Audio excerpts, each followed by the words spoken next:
warahmatullahi wabarakatuh dan salam sejahtera. Bersama saya pada hari ini Dr. Tengku Muhammad Fakhruddin bin Tengku Mak Fauzi dalam satu slot yang cukup special yang kami bawakan untuk memberi penerangan kepada masyarakat berkenaan dengan penyakit COVID-19 yang sekarang ini menjadi-jadi di negeri Kelantan, Darul Naim. Jadi seperti mana yang kita ketahui dan kita dengari bahawa sejak 2 minggu kebelakangan ini, kita melihat peningkatan kes yang cukup mendadak di negeri Kelantan. Sehingga kan kadar keboleh jangkitan yang terbaru, iaitu kadar Al-Naud kita lebih kurang dalam 1.43. Lagi tinggi daripada kadar Al-Naud di Malaysia.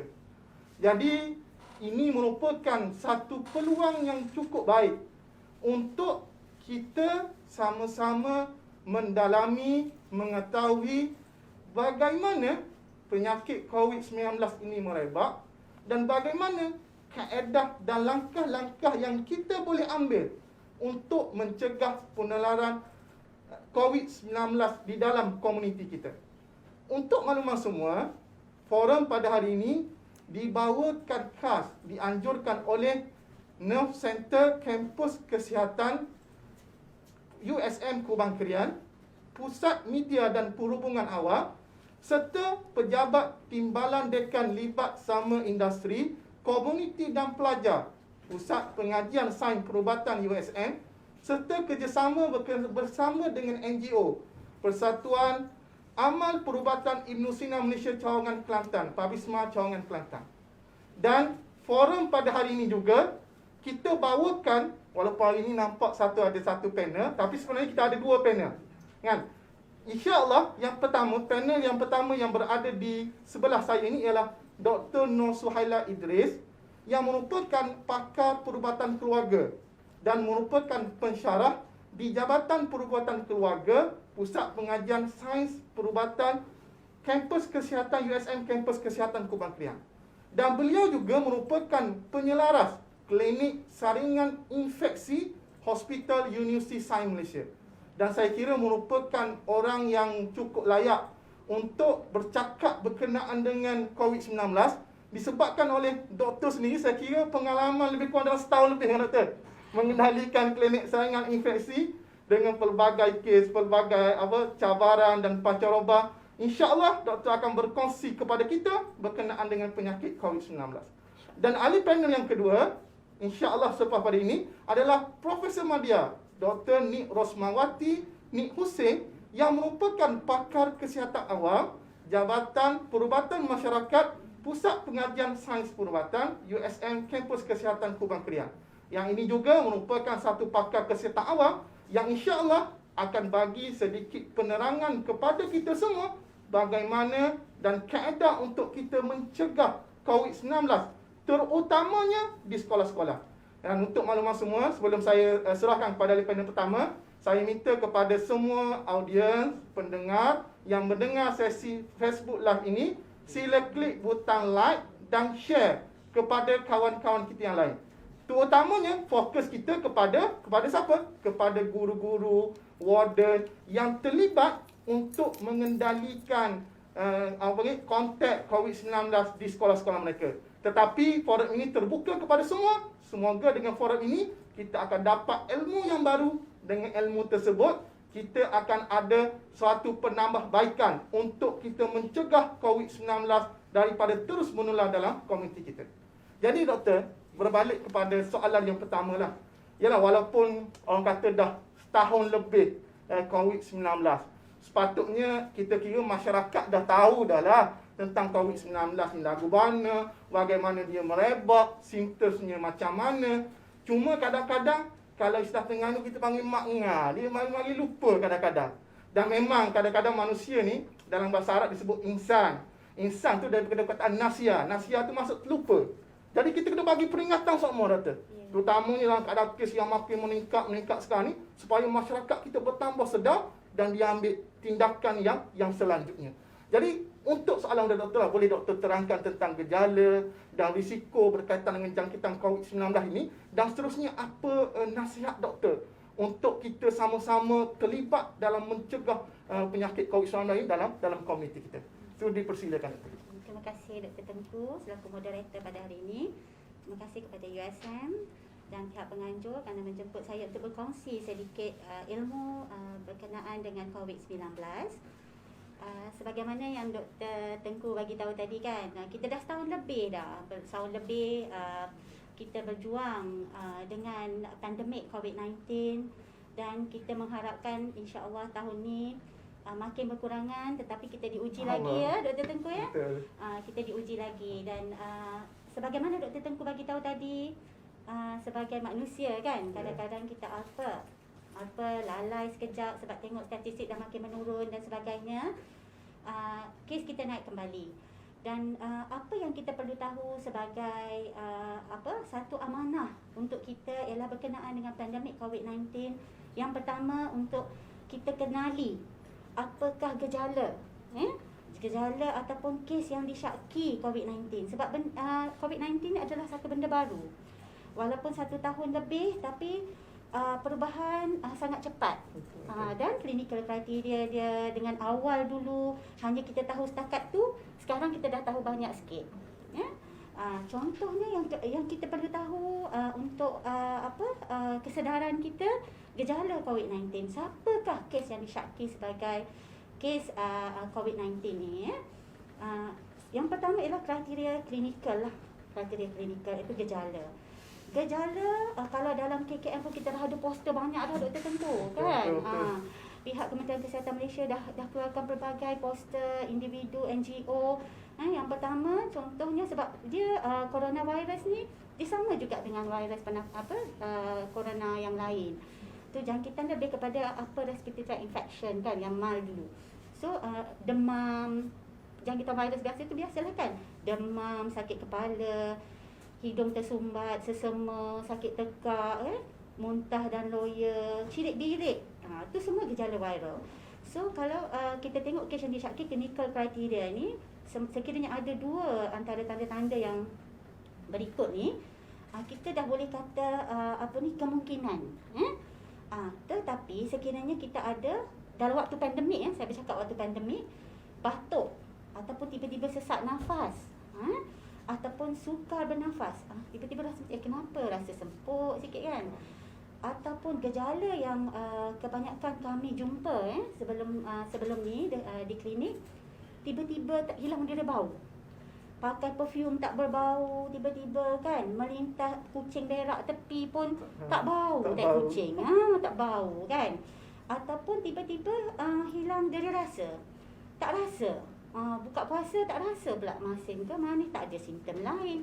Ada juga yang bergejala dengan hanya tanda-tanda sakit mata, merah je dekat mata, tapi tak tipikal untuk penyakit mata yang kita kata bertahi, jangkitan kuman dekat mata.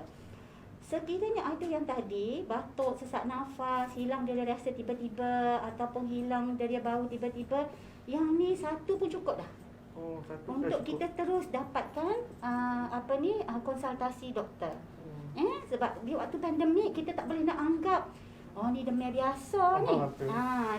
Demam biasa, sesama biasa. Batuk jakit dengan anak di nursery ni. Kan? Dalam waktu pandemik kita kena sedar yang ni adalah gejala yang perlu kita ambil berat. Dan juga yang lain tu penyakit radang paru-paru dan semua itulah. Kita ada pula kriteria epidemiologi. Epidemiologi ni contoh kita selalu dengar kan. Baru pulang dari red zone ataupun dari kawasan kluster yang dikaitkan dengan kluster COVID-19, ataupun yang pulang dari luar negara, for sure lah kan. Dan kita pun sekat dah dekat airport. Kan, kita dah swab dekat airport. Ataupun yang terkini kita dalam pandemik sekarang ni kluster dah banyak kita mempunyai risiko kontak dengan kes positif. Kes positif ni tak semestinya kita direct contact. Contoh, kalau kita ada gejala dan kita adik kita yang tinggal serumah kontak dengan positif patient. Kita kontak dengan adik, lapisan kedua lah kira kan. Kita kena kalau ada bergejala terus dapatkan, jangan pergi kerja, jangan pergi sekolah, isolasikan diri dekat rumah. dan dapatkan perawatan. So, maknanya doktor lapisan kedua pun kalau dah ada simptom Ada gejala pun ada gejala terus kena terus dapatkan. dapat perawatan. Wak Ima, kalau kata kita tak bukan risiko kontak pun tapi ada simptom buat masa sekarang, dapatkan nasihat doktor dulu, sebab kita tak tahu, sebab sekarang anak kita sangat tinggi. Betul. Sangat tinggi. Jadi jangkitan tu sangat cepatlah. Yang kita khawatir Dr. Tengku dan pendengar sekalian, kita nampak benda ni kalau terjadi penyakit COVID-19 ni dekat kita, mungkin kita tidak nampak apa impact dia. Mungkin kita nampak sebab tengok dekat MIPS ke, dekat PKRC ke, semua okey je, happy, duk selfie semua kan. Tapi kita lupa, kalau jangkitan ni, tahap jangkitan COVID ni, kalau berlaku dekat seseorang, tadi kita dah kena pastikan macam mana gejala dia. Kita kena aware kriteria epidemiological. Dan sekiranya menjangkiti, contoh dia ada 5 tahap. 5 tahap yang ni, tahap pertama ni dia tak ada gejala. Yang ni yang kita risau kan. Yang ni dia bawa je lah virus tu. Kalau tak pakai mask pula, menjangkiti dalam diam. Dia jadi pembawa tu. Macam pembawa, dan penularan dia sangat cepat kan. Sebab kita tak tahu. Sebab dia tak ada gejala pun. Singgah bersama kita, kerja sekali dengan kita kan. Yang kedua, ada gejala respiratory tract infection, contoh batuk apa semua tadi, tapi tak ada radang paru-paru. Dan yang tahap ketiga ni, dia dah ada dekat X-ray, doktor X-ray semua dah ada bukti-bukti radang paru-paru. Dan klinikal pun kita dengar bunyi dekat paru-paru dia apa semua. Tahap 4 ialah yang memerlukan bantuan oksigen. Dan boleh tahap kelima ni bukan setakat bantuan oksigen, kritikal dan melibatkan pelibatan organ-organ yang lain. Yang kita nak highlight kat sini, kita cuba kita bayangkan kalau ini terjadi dekat kita dan juga ataupun ahli keluarga kita. Kita mungkin bayangkan benda tu ringan.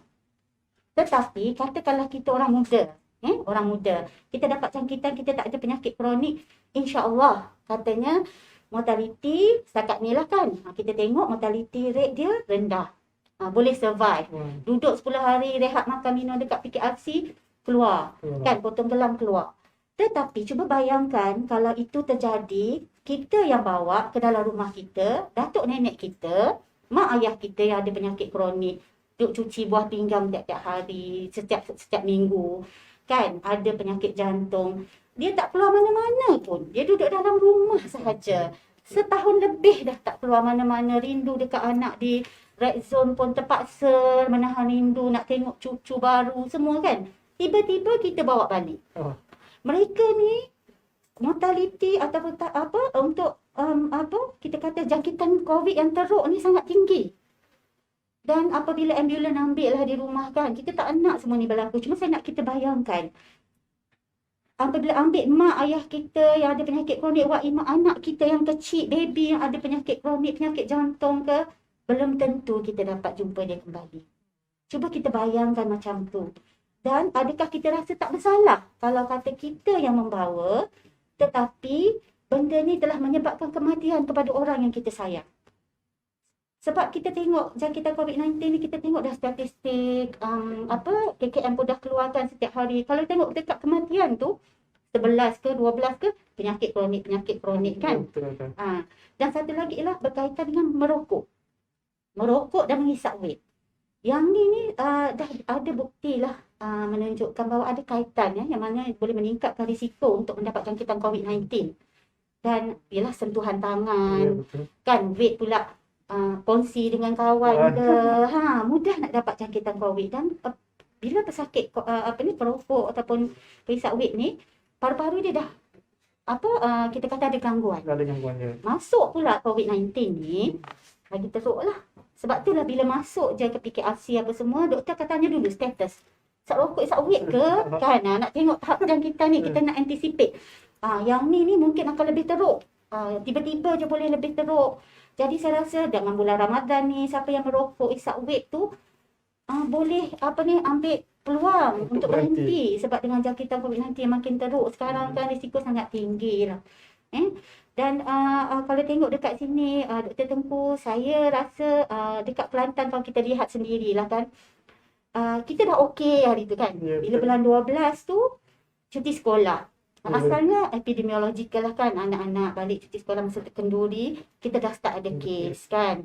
Dan ada kenduri apa semua. Pematuhan SOP mungkin longgar dekat situ kan. Dan kita tengok Kota Baru merah daripada bulan 12 tu sampai sekarang. tak Dan betul. kita ingatkan dia dah beransur tu kan, tak pernah turun. Sekarang dah 1,000 lebih kes di Kota Baru sahaja yang sangat membimbangkan kami. Cuba kita bayangkan sejenak apa akan jadi kalau kata kita sama-sama masih bersikap sambil lewa lah kan. Acuh, tak Kita acuh. kata acuh tak acuh, tak apalah, Tak apalah. orang lain tak kena kat kita kan. Tapi bila kes meningkat macam ni, risiko untuk kita dapat keluar je rumah seolah-olah COVID tengah tunggu. Kan? Ya, Keluar je rumah tu macam seolah-olah COVID tengah menunggu kita. Dan kita kena angkat semua orang berada di sekeliling kita kemungkinan membawa COVID. Bila macam tu kita akan jaga diri kita. Dan amanah ni sangat besar lah kan. Kalau tengok pun kita kata daripada segi kita lihat sekarang PKRC dah makin hampir penuh kan, dengan ventilator kita kena lihat lebih jauh. Kalau keadaan ni lagi berterusan, apa akan jadi? Kita kena ingat hospital bukan sahaja untuk pandemik COVID-19, tapi kita ada penyakit kronik yang lain, yang kena stroke, yang kena serangan jantung. Kalau kata kita occupied dengan kes-kes yang kita kata disebabkan oleh kita sendiri, apa akan jadi? Contohnya dapat serangan jantung ke ayah kita kan, ventilator tak cukup, semua tak cukup, apa akan jadi? Kita letak tempat macam tu kan, sebab kita tengok contoh di negara barat dah berpuluh-puluh ribu kes sehari, compromise dia punya hospital system, yang mana dah kena pilih dah pula kan. Yang teruk COVID ni kena pilih pula, hak ni mungkin hidup lama sikit, ambil yang ni lah. Kan, sampai tahap tu. Jadi kita tak nak lah yang tu berlaku dekat negeri kita yang dicintai ni dan Malaysia kan. Kita tak nak lah, sebab kita rasa ini adalah satu bukan benda yang main-main lah kan. Bukan sebagai angka je. Bukan kata hari ni esok 40, 40 dah. Lusa 400, 400 tu naik turun. Kita jangan alpa. Number bukan direka-reka, tapi ia melibatkan nyawa, yang mana kita kena pastikan kita melaksanakan tanggungjawab kita. Dan Saya sebenarnya ada macam apa yang berlaku di India sekarang lah, untuk pengetahuan semua. Peningkatan kes yang mendadak menyebabkan bed hospital penuh, betul. ICU dah penuh, dan sampai peringkat doktor, tempat pembakaran mayat pun dah penuh. Ya. Itu kita tak nak lah apa yang berlaku di India tu berlaku di dalam betul, negeri Dr. kita. Tengku. Sebab kita kena nampak lebih jauh. Kita jangan anggap benda ni ringan. Bagi kami, mungkin orang akan kata, doktor dekat hospital, gitulah kecek ke. Tapi ini adalah tanggungjawab bersama. Saya bawa amanah saya, anda semua bawa amanah masing-masing. InsyaAllah kita tamatkan pandemik COVID-19 di Kelantan. Kita nak kembalikan kehidupan kita sebelum ni macam mana kan. Benda simple je yang kita kena buat kan. Betul. Benda yang kita dengar selalu kan, 3W kan, 3S. Anak-anak pun duk hafal, ada lagu, semua keluar dekat video. Tapi kita buat ke tak? Satu, kita buat dengan betul ke tak? Kan? Kita buat dengan betul ke tak? Saya tengok, saya marah hati. Saya ingatkan diri saya juga sebab kita manusia kan. InsyaAllah kita cuba yang terbaik. Contoh, kita ada sekarang pendaftaran vaksin di Kelantan kan. Amat mendukacitakan sebab masih ramai yang tak mendaftar. Jadi kita ambil peranan dalam keadaan sekarang ni, sangat kritikal lah kalau bagi saya. Anak-anak yang tahu mendaftar IT semua-semua tu, tolong bantu kan. Macam-macam cara dah. Ada 5 kaedah sekarang untuk daftar vaksin. Klik lah, yang tak ada smartphone, yang even ada booth. Ada booth khas. Di hospital kita pun biasa, kita di setiap klinik pun kita bertanya pesakit, daftar dah ke belum? Kita tolong daftarkan, kita tolong ajar. So di sekolah pun sama, cikgu-cikgu minta mainkan peranan kita lah. Kalau tengok vaksin, kita kata katanya sampai 95% untuk protection kan. Tapi kalau kita lihat kajian dah buktikan pakai mask, jaga jarak, 100% protection. Jadi kalau ambil vaksin, daftar, ambil vaksin, dah cukup dah. Doktor Tengku dah cukup dah. Tak lagi. Tak lagi. Tak nak nambah InsyaAllah. lagi. InsyaAllah soon. Tapi dah daftar kan. Dah daftar dah. Okey, bila kita dah ambil vaksin, dah 95% insya-Allah kan, dan bantu orang lain juga. Tambah pula kita jaga, pakai mask, jaga jarak 100%. Insya-Allah itu usaha kita. Kalau nak terkena pun kita tidak rasa bersalah. Sebab itu ujian Allah kan. Saya rasa yang tu saya minta sangat-sangat kita sama-sama nanti pencegahan yang secara detail macam mana kita nak buat, insya-Allah Prof ni akan berkongsi dengan kita pada hari ini. Cuma bagi saya lah, saya nampak kan Dr. Tengku, apa yang kita rasa macam Dr. Tengku cakap tadi sebagai manusia kan, kita jangan alpalah, walaupun kita sekarang dah teralpa sekejap lah kot kan, kita bangkitlah semula, tak terlambat lagi. Kena hentikan segera. Sebabnya tanpa peranan kita yang kecil, buat peranan yang kecil, cikgu-cikgu mainkan peranan cikgu-cikgu, doktor mainkan peranan dia, semua orang mainkan peranan, insya-Allah boleh keluar. Dan bahagian kalau kami dekat klinik ni, nak kongsi pengalaman pesakit ni, selalu dia bagi tahu yang pernah kena COVID ni kan, dia kata, doktor, dia pernah cakap, doktor saya kalau masa yang masuk okey kan, masuk okey, tak ada simptom, tiba-tiba boleh dapat sesak nafas. Tuhan je lah yang tahu, dia kata masa tu. Seolah-olah tak ada nikmat. Cuba bayangkan, pakai mask ni pun kita rasa mengah dah kan. Betul.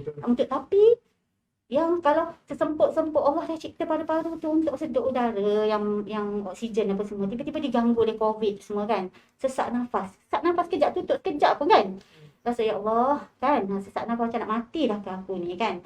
So yang tu dia kata kalau masa tu dah tak terfikir dah sama ada aku ni boleh balik ni ke, ataupun buka-buka mata dah dalam liang lahat. Kan. So kita kena bayangkan sampai tahap tu. Dia bukan benda yang main-main lah. Bagi saya dia bukan benda yang main-main, dan kita perlu ambil tanggungjawab bersama. Okey. Terima kasih Dr. Suhaila di atas penerangan kepada kita semua. Yalah, apa yang doktor sebut bahawa COVID ini dia bukan sekadar nombor, dan kalaulah kita melihat peningkatan kes yang mendadak, walaupun kita rasa Allah, kes mendadak ni type 1, 2 yang tak ada gejala pun, tapi kena ingat bila peningkatan kes yang mendadak, kes yang nombor 3, stage yang ketiga, keempat, kelima, dan kes kematian juga akan meningkat. Dan yang lagi satu, adik-kakak sekalian kena ingat juga, kalau dalam masa pandemik ini, walaupun ada satu simptom saja, contoh ada batuk, ada hilang deria bau. Yang ni kadang-kadang kita sebut, hilang deria bau, ada kaitan COVID ke tak? Hilang deria bau, kemungkinan ada kaitan dengan COVID-19. Jadi, kena terus dapatkan konsultasi dengan doktor dan pakar-pakar perubatan. Jadi, saya ucapkan terima kasihlah kepada Dr. Suhaila di atas penerangan yang diberikan kepada semua. Harap kita dapat ambil pengajaran dan ilmu ini kita boleh sampaikan kepada yang lain, insya-Allah. Jadi sebelum tu kita akan rehat dalam masa lebih kurang dalam 2 minit. Ya boleh. Ada sedikit pesanan lah kan, sebagai sebab kami pernah menguruskan kes ni, kami dapati yang selalu kita dapati kes positif ni, sama ada kita tidak menjalankan tanggungjawab kita dari segi, kalau waktu pandemik ni, sebab orang Kelantan, saya pun orang Kelantan, majlis sosial majlis sosial hari jadi ngekoh cucu kan, kenduri kahwin, hentikanlah dulu buat sementara. Benda tu bukan wajib, kita tangguhkan dulu. Sebab perhimpunan ramai buka emas, risiko memang sangat tinggi. Kalau kita boleh ubah virtual, boleh tak? Kalau kita kenduri secara virtual kan, jumpa dekat dalam virtual, okey, tengok pengantin ni dekat sini, so tak ada masalah, kirimkan. Kalau dekat negeri-negeri lain dah mula dah kenduri secara pandu lalu, datang ambil makanan je, tu risiko sentuhan apa semua tu kena pastikan lah kan. Dan saya minta jugalah yang tadi kalau ada simptom, kalau kata kita ni isolasi dulu. Isolasi. Isolasi dan dulu. dapatkan rawatan. Jangan kita takut macam ni tapi tunggu rawatan tu pergi dulu KB Mall, pergi dulu Ion kan. Merata dulu sebarkan. So duduk kat rumah, jangan keluar kalau ada tanda-tanda tu dan terus dapatkan ujian swab lah. Kalau ada anak-anak ataupun ahli keluarga yang pulang dari tempat kita kata kawasan merah lah, zon merah atau kawasan risiko, sekarang pun kita lagi merah lah kan. Tapi kita maknanya kita anggap semua lah. Anak balik daripada daerah Tumpat pun kita kena anggap berisiko. Sebab kita tak tahu risiko dia dalaman. So kita kena jaga kita. Dalam rumah pun kita kena pastikan kalau ada sepupu, sepapat, sebab Kelantan ni keluarga besar. Dalam satu rumah ada anak menantu 2-3 orang kan. Dan duduk sebelah pula adik-beradik dekat-dekat. Tu yang menyebabkan cepat penularan. Yang tu kita kena jagalah. InsyaAllah. Jadi itulah antara nasihat-nasihat yang cukup berguna lah buat kita semua. Okay, kita kembali balik dalam forum kita pada hari ini. Dan untuk soalan yang seterusnya, kita ada beberapa soalan lah yang nak jawab kepada Dr. Suhaila. InsyaAllah Dr. Suhaila akan bagi sedikit penjelasan kepada netizen yang bertanya. Cuma saya tertarik, Dr. Ada yang bertanya berkenaan dengan vaksin COVID Sinovac ni ada babi ke tak? Jadi sebab kebetulan saya dalam status Facebook saya, Dr. saya telah ada buat sedikit kajian lah berkenaan dengan vaksin Sinovac ni, yang ada yang kata ada babi lah, macam-macam lah. Dia vaksin Sinovac ni adalah satu vaksin yang dihasilkan di negeri China, Doktor. Dia berbeza dengan vaksin Comirnaty ataupun vaksin Pfizer tu, yang mana vaksin Pfizer ni dia gunakan mRNA vaksin. Tapi vaksin Sinovac ni dia menggunakan inactivated vaksin. Jadi kita kena faham dulu, bila proses penghasilan inactivated vaksin ini, dia virus itu dia akan dibiarkan di dalam virus cell. Virus cell ni ada isu. Virus cell ni adalah sel ginjal monyet hijau. Sel ginjal monyet ini, sebab apa? Sebab dia sel ginjal monyet ini dia cepat bila virus tu nak biarkan atas sel ginjal itu, jadi pertumbuhan tu dia akan lebih cepat. Jadi virus akan dihasilkan dengan lebih banyak dan mudah untuk virus-virus tersebut untuk diinaktifkan untuk dibuat vaksin. Jadi apabila saya membaca, sebab vaksin Sinovac ini digunakan di Indonesia. Majlis Ulama Islam Indonesia telah membuat satu kajian. Dalam kajiannya, dia menetapkan bahawa vaksin Sinovac adalah halal kerana apa? Ada 5 perkara. Yang pertama, dia tidak mengandungi unsur babi. Yang kata ada unsur babi itu silap. Dia tidak mengandungi unsur babi. Yang kedua, dia tidak mengandungi unsur daripada janin manusia ataupun bahan tubuh manusia. Itu yang kedua.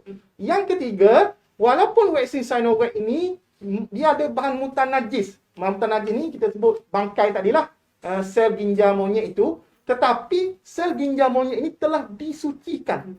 Dia telah melalui proses penyucian sehingga kan dalam produk akhir itu sudah tidak ada lagi sel ginjal tersebut. Lalu Majlis Ulama Islam Indonesia dia kata apa? Walaupun mengandungi bahan yang mutan najis, tapi bahan yang mutan najis itu telah dibersihkan, disucikan dengan air sulit yang menyebabkan produk asal itu suci daripada najis. Jadi saya rasa ini boleh menjawablah persoalan. Dan kalau ada lagi yang masih orang panggil apa yang ragu-ragu, insya-Allah dan Majlis Fatwa Kebangsaan pun telah memutuskan bahawa vaksin COVID-19 ini adalah harus untuk diambil. Dan kita semua kena pakat daftar belaka. Jadi itulah sedikit celahan lah untuk berkenaan dengan vaksin Sinovac itu. Cuma saya ada tertarik dengan beberapa soalan daripada netizen kita. Yang pertama sekali adalah berkaitan dengan basuh tangan. Dia sebab tadi kan kita sebut tentang basuh tangan. Basuh tangan ataupun pelitup muka ni. Basuh tangan rumah kita memang tak ada orang bergejala atau kes COVID-19. Adakah kita perlu basuh tangan semua juga? Okey, pasal basuh tangan ni. Basuh Sebab tangan. tadi kita cerita pasal pelitup muka Ya, kan. betul.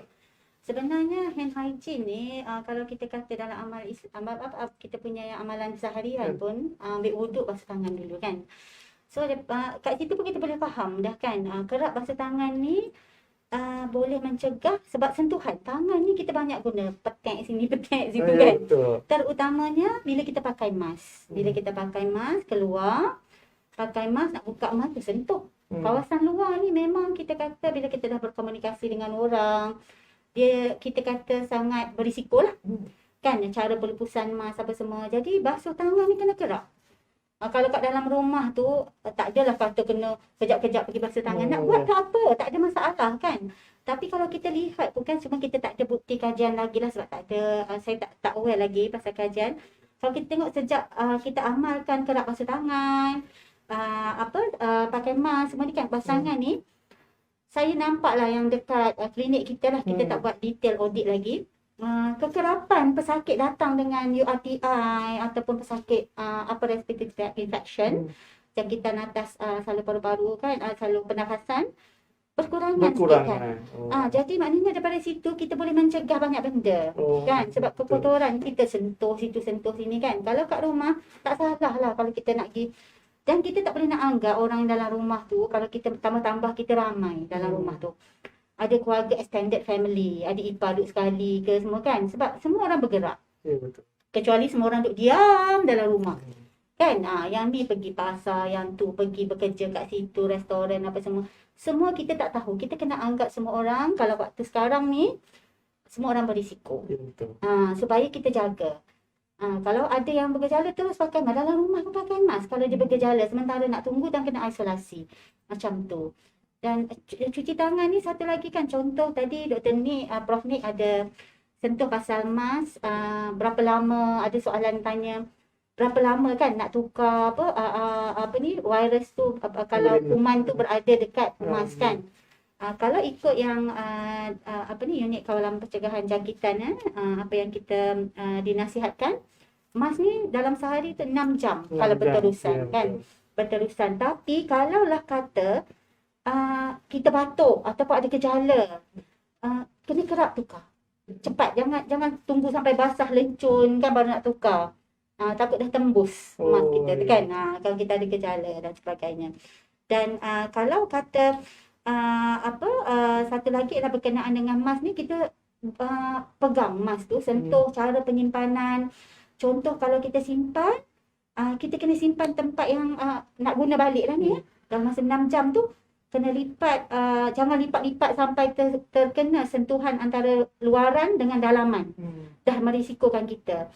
Simpan dalam plastik, cara yang betul sebab kadang-kadang kalau kat sekolah kan, anak-anak kan, dia tak tahu, dia pakai, dia letak atas meja, lepas tu dia pakai balik kan. Yang tu berisiko. Maknanya tak boleh berkongsi mask ni. Dan kita galakkan yang 3-ply mask lah buat waktu sekarang. Simpan betul-betul, kalau ada sentuhan je terus kena cuci tangan. Yang ni mustahak. Cuci tangan dengan sanitizer yang ada alkohol at least 60% kan. Sanitizer. Sebab yang tu boleh, ataupun cuci tangan dengan air sabun. Okay. Terima kasih Doktor atas penjelasan yang cukup jelas lah berkaitan dengan basuh tangan ni. Jadi kena amalkan selalu basuh tangan dengan pakai pelitup muka. Dan yang kedua Doktor, bila yang last Doktor sebut tentang vaksin kan, kena daftar vaksin. Jadi ramailah ada 2-3 orang netizen kadang-kadang yang ada yang bertanya tentang keberkesanan vaksin dan soalan tentang adakah lepas pada ambil vaksin ni tak perlu pakai mask lah.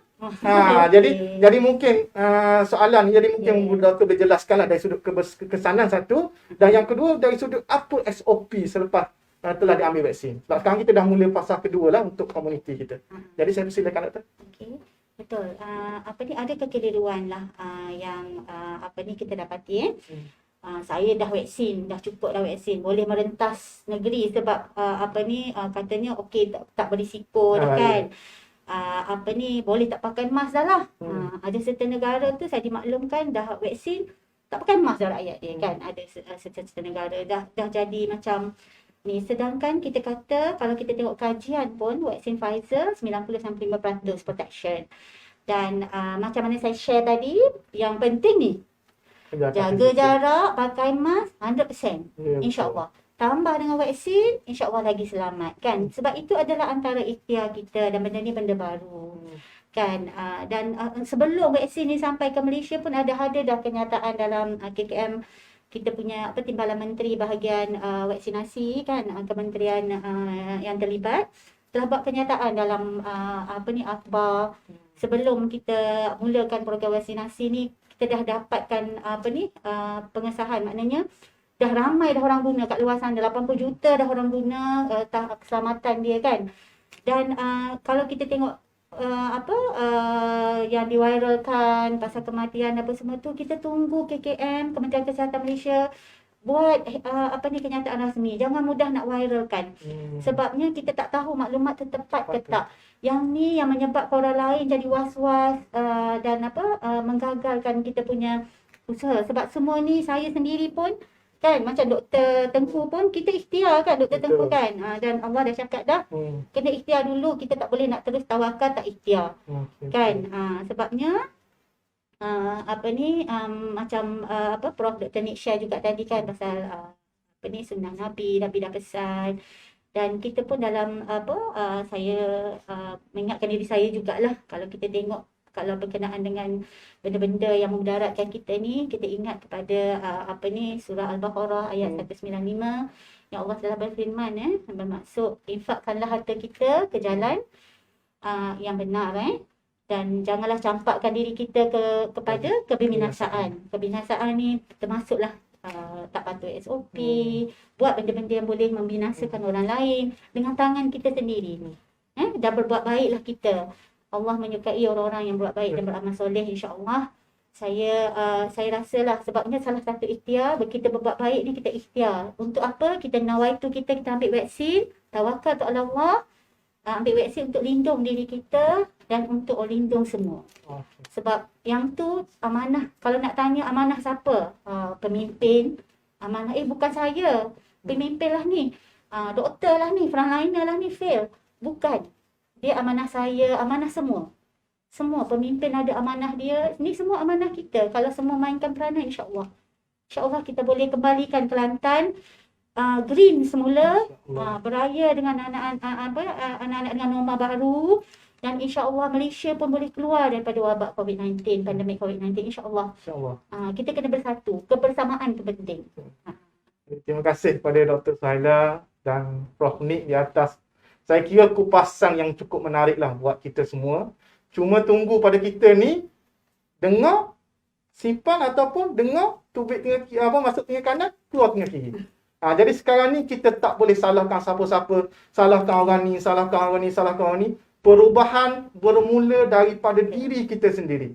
Dan Ramadan adalah satu momentum terbaik untuk kita sama-sama berubah. Saya nak bagi satu mindset barulah kepada kita semua.